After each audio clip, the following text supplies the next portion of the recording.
तो hi guys, आज हम आपको ऐसी जगह पर लेके जा रहे हैं जो इतिहास के पन्नों में खोया हुआ है, लेकिन उसने अपनी एक बड़ी विरासत छुपा के रखी है जो आसपास के लोग जानते हैं।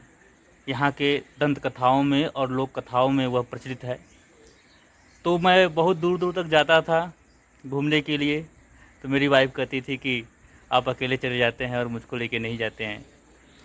तो आज मैं अपनी वाइफ को और अपने बच्चों को और अपने भाइयों के साथ, जो बहुत दूर देखिए ब्लॉग बना रहे हैं, उनके साथ मैं जाऊंगा। और मैं आपको बता दूं कि मैं, जैसा कि आप पढ़ चुके होंगे, एक लवाइन डी है और वहाँ पर हम लोग जाएंगे। और आप नेट पर सर्च करेंगे तो शिवरंगम पार्क के नाम से आप सर्च करेंगे तो मिलेगा। जब हम लोग छोटे थे तब उसको पार्क में तब्दील कर दिया गया था, लेकिन जल्द ही सुरक्षा के अभाव में, देख रेख के अभाव में वह पार्क ढह गया, ख़राब हो गया है। उसके कुछ आपको निशान मिलेंगे। बहुत अच्छा बनाया गया था और काफ़ी भीड़ आ रही थी, लेकिन अब वो चीज़ें देखने को नहीं मिल रही है। आज एक मंदिर के रूप में वहाँ पर भगवान शंकर पूजे जाते हैं, तो हम दर्शन के रूप में वहाँ पर आपको ले चलेंगे, लेकिन आपको वहाँ की कहानी भी बताएंगे। तो चलिए चलते हैं। तो हाय गाइज, अब हम लोग यहाँ पर पहुँच चुके हैं। थोड़ा सा बाहर हैं तो इस तरीके से रुक करके बनाना सही नहीं पड़ेगा। आगे अंदर चलते हैं। तो दोस्तों, ये है अंदर से नज़ारा और हमारे दोनों छोटे भाई भी आ चुके हैं। और आप देख सकते हैं कि जब ये पार्क बनाया गया था तो उसके कुछ अवशेष आपको दिखाई देंगे। यहाँ पर झूला था और मैं बचपन में झूला था यहाँ पर आकर के। और उधर आप देखेंगे तो बहुत बड़ा तालाब भी है। और ये सब पेड़ यहाँ पर उस समय नहीं थे, बाद में वन विभाग द्वारा लगाए गए पेड़ हैं और वन विभाग ने ही इसका पुनर्निर्माण किया हुआ था। और आगे बढ़ कर के देखते हैं। तो गाइज, हम लोग आ चुके हैं और हमारे बच्चे भी दौड़ करके आ रहे हैं और आपको मोर के दर्शन कराते हैं। देखिए, मोर आगे जा रहा है और फिर जल्दी मिलेगा नहीं देखने के लिए। हालांकि गांव में मोर आराम से दिख जाते हैं, तो हम लोग तो मोर का दर्शन करते रहते हैं। ये है यहाँ का विशाल मंदिर। इसे एक विधायक जी थे, उन्होंने बनवाया था। बाकी यहाँ पर छोटा सा बहुत पहले मंदिर था। हम लोग उस मंदिर को देखे थे, काफ़ी छोटा था। देखिए, हर जगह जंगल है। देखिए, आपको फिर से मोर का दर्शन कराते हैं।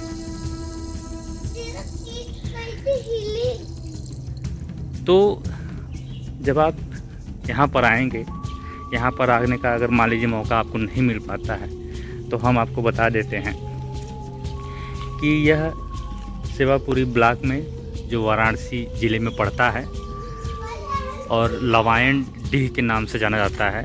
हालांकि डीह बाबा का कोई भी मंदिर यहाँ पर है नहीं और यहाँ पर लोग कम आते हैं। शिवरात्रि के समय यहाँ पर भीड़ लगी रहती है।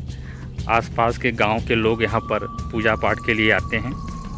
और यह बहुत पहले, लगभग 11वीं शताब्दी के आसपास यह किला था। और आसपास के गांव के लोग बताते हैं कि लवाइन भर नाम का कोई राजा रहा करता था, जिसे यहाँ के लोगों ने लवाइन डीह के नाम से पुकारना शुरू कर दिया। ये देखिए, यह तालाब नवनिर्मित तालाब है, लेकिन बहुत गहरा तालाब है और इसमें अब पानी नहीं डाला जाता है। वन विभाग द्वारा बहुत सारे वन लगाए गए हैं। ये जो आप देख रहे हैं छोटा सा मकान, ये जब शिवरात्रि का समय होता है तो लोग कढ़ैया चढ़ाते हैं अपनी मनौती को पूरा करने के लिए। जो जिस रूप में माने रहते हैं उसकी यहाँ पर आकर के पूर्ति करते हैं। आप यहाँ पर आएंगे तो आपके रहने लायक या रहने के लिए कोई जगह नहीं है। तो बताते हैं कि जब सालार मसूद गाजी लगभग 10वीं शताब्दी के बाद जब बनारस पर आक्रमण करने के लिए आया, तो उस समय बंदार नाम के राजा रहा करते थे। तो सबसे पहले उसकी यहाँ से लड़ाई हुई। यहाँ के सैनिकों ने लंबी लड़ाई लड़ी। और चूँकि यह सामंती इलाका था, एक छोटा सा किला था, बंदार के सामंत रहा करते थे। और बंदार के नाम पर ही वाराणसी का नाम बनारस पड़ा है, बहुत कम लोग जानते होंगे। बंदार भर नाम के राजा रहा करते थे और उन्हीं के सामंत यहाँ पर लवायन भर नाम के एक सामंत रहा करते थे, बहुत बड़े सामंत। और यह किला जो आप देख रहे हैं, यह आज छोटा दिख रहा है, 4 दीवारी में घिरा हुआ दिख रहा है, लेकिन इसकी विरासत बहुत बड़ी है। आगे आप जाकर के देखेंगे, यहाँ से लगभग 700-800 मीटर की दूर पर, तो वहाँ पर भी कुछ खंडहर पाए जाते हैं, इसके अवशेष मिलेंगे। वहाँ पर सीता रसोइयाँ, पता नहीं क्या क्या आपको देखने को मिलेगा। लोग बताते हैं कि राम जी सफ़र करते समय यहाँ पर आए थे, तो वहाँ पर सीता की रसोइयाँ स्थित है। अब क्या कहानी है क्या नहीं कहानी है, लेकिन यह स्थल जो है रामायण कालीन स्थल है।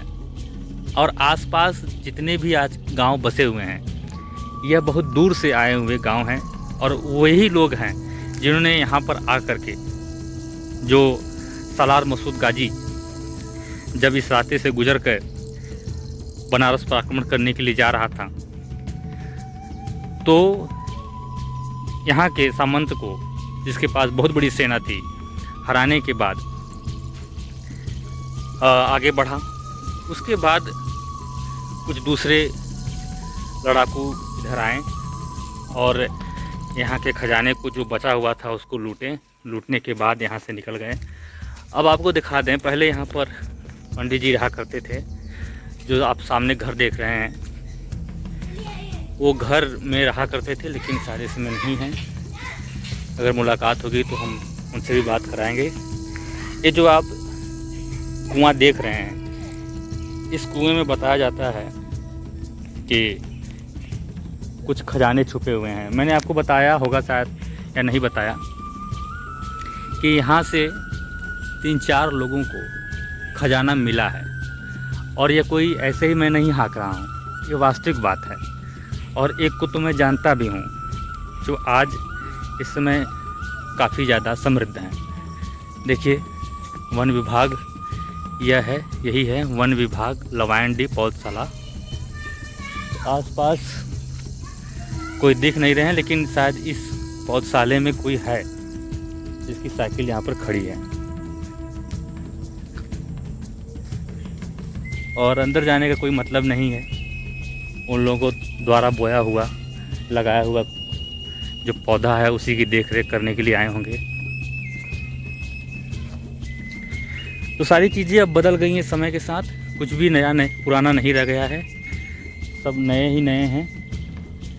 और हमको लगता है कि वही एक डी बाबा का मंदिर होगा जिनके नाम पर यह स्थल प्रसिद्ध हुआ है, लवायन डी। क्योंकि जब पार्क बनाया गया तो इसका नाम शिवरंगम पार्क रख दिया गया। तो ऐसी ही कहानियां हैं। आसपास के लोग बताते हैं कि यहाँ पर पहले भर जाति के कुछ लोग थे, जिनकी बहुत बड़ी संख्या यहाँ पर निवास करती थी। मैं उसी जगह की बात मैं कर रहा था। देख रहे होंगे आप, ये देखिए कितने ऊंचे स्थल पर है कि नीचे की चीज़ें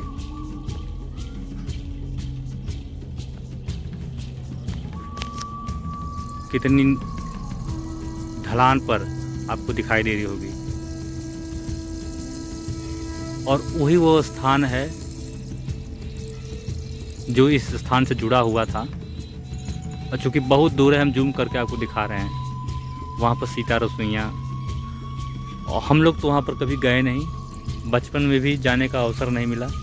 और ये सब देख रहे हैं, जितने भी ऊंचे स्थान पर है यह जगह, लगभग आपको मैं बता दूं, अगर जोड़ा जाए तो 500 मीटर के रेंज में यह फैला हुआ था। और हम लोगों के जानने में कम से कम चारों तरफ, जहाँ मैं खड़ा हूँ वहाँ से आप 200-200 मीटर आप नाप लीजिए, तो वहाँ पर यह इतना ऊंचा था। लेकिन अब लोग जो है कि यहाँ के लोग इस ज़मीन को अपना करके खेती बाड़ी कर रहे हैं। अब समय बदल रहा है, सरकार ध्यान नहीं दे रही है, तो लोग अपने तरफ से इस पर कब्जा कर रहे हैं। तो ये जो आप चार दीवारी देख रहे हैं, यह सब हम लोगों के जानने में हुआ है। और हमको लगता है जो ये छोटे बच्चे देख रहे हैं, इनसे भी छोटे रहे होंगे, तब से हम यहाँ पर आते जाते थे। और ये सभी मंदिर आप देख सकते हैं, जो उनकी शिल्प विधि है, नक्काशी है, वो निश्चित रूप से आज की नहीं है। वो बहुत पुरानी गुप्तकालीन मुझको लग रहा है।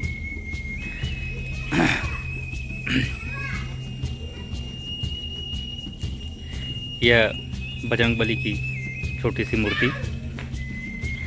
एक बार मेरे दोस्त ने यहाँ पर से एक शिवलिंग, छोटा सा पत्थर उठा लिया था, या चुरा करके ले गया था घर पर, और उसने बताया बाद में कि मैं वापस इसको रख के चला आया। कारण यह था कि उसके घर में बहुत सारी विपत्तियां आने लगी।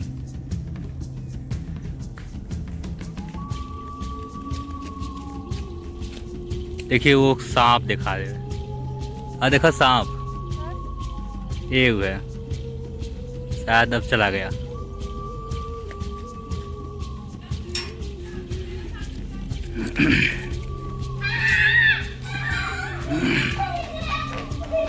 तो बच्चे लोग आनंद ले रहे हैं इस जगह का। तो अब इस समय कोई शायद पंडा या पंडित यहाँ पर नहीं रहते हैं, तो आइए चलते हैं, आपको दर्शन करा देते हैं। आप ये समझ लीजिए कि आसपास कोई भी शिव मंदिर इतना भव्य नहीं है। हालांकि आधुनिक काल में बनाए जरूर गए हैं आधुनिक नए मंदिर, लेकिन जो प्राचीनता है इस मंदिर की बहुत पुरानी है और ताला बंद करके रखा गया है।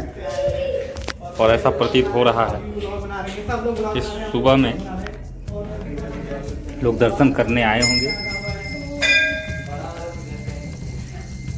तो कोई तरीका ऐसा नहीं कि हम अंदर की का दृश्य आपको दिखा पाएँ, फिर भी कोशिश करते हैं। अच्छा, तो यही है, फ्लैश किए हैं लेकिन साफ नहीं आ रहा है। बिना फ्लैश के अगर हम देखें, हाँ बिना फ्लैश का अच्छा आ रहा है। और एक बार हम लोग आप सभी मिल करके बोलेंगे, हर हर महादेव, हर हर महादेव, हर हर महादेव। हे प्रभु, अगर हमसे कोई गलती हुई हो तो उसके लिए क्षमा करिएगा। और जितने भी दर्शक देख रहे हैं, उन सभी के पापों को आप भर लीजिए, उन सभी के कष्टों का निवारण करिए। भक्तों को आप आशीर्वाद दीजिए और अपना सदैव स्नेह भरा हाथ हमारे दर्शकों को बनाए रखिए। यही मेरी और हमारे दर्शकों से आपकी कामना है। जय महादेव। तो मित्रों, इस तरीके से देखिए, मैं इन्हीं की बात कर रहा था शुरुआत में। श्री रंगनाथ मिश्रा जी, जो गृह राज्य मंत्री उत्तर प्रदेश के थे उस समय, इन्होंने शिव मंदिर का जीर्णोद्धार किया। यह शिवरंगम वनस्थली रामायण डी भीषमपुर में स्थित है और साफ सफाई बरकरार है। इसका मतलब साफ है, या तो पंडित जी यहाँ पर रह रहे हों और बाज़ार गए हों इस समय घूमने के लिए, वो अलग बात है, आना जाना चाहिए ही। बस सुबह में ही आसपास के लोग आते जाते होंगे तो वही बड़ी बात है, अन्यथा जो है कि यहाँ पर ज़्यादा भीड़ लगती नहीं। जितने भी पुरानी चीज़ें हैं अब उन्हें बदल दी गई हैं। अब पुरानी चीज़ें ढूंढ करके भी हम आपको दिखा नहीं सकते हैं। तो चलिए हम ब्लॉग का यहीं पर समापन करते हैं।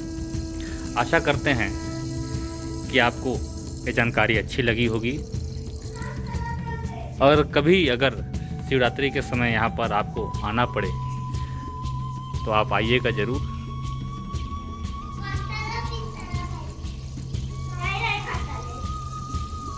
तो दोस्तों, अब हम लोग जा रहे हैं अपने घर की तरफ। और आशा करते हैं कि आपको यहाँ से संबंधित जानकारी, इतिहास आपको अच्छा लगा होगा।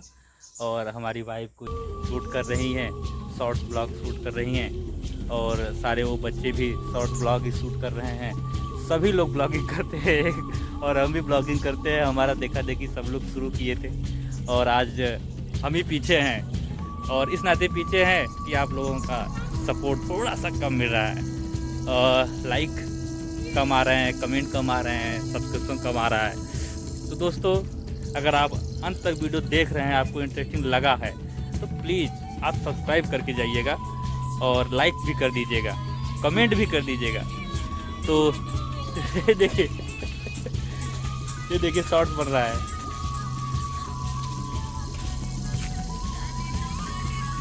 चलिए अच्छा दोस्तों, अगले वीडियो में मिलते हैं, तब तक के लिए बाय।